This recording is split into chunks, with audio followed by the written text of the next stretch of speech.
Piotr Ilya Tchaikovsky, con questo brano molto bello perché è veramente è una trilogia di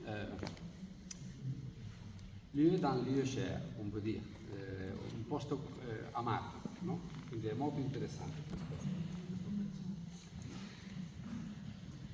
Scusate, souvenir dans lieu cher, ricordi di un posto amato.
Syncopation, che è un po' l'influenza che ha avuto la musica americana con Fritz Kreisler, che è andato a vivere in America.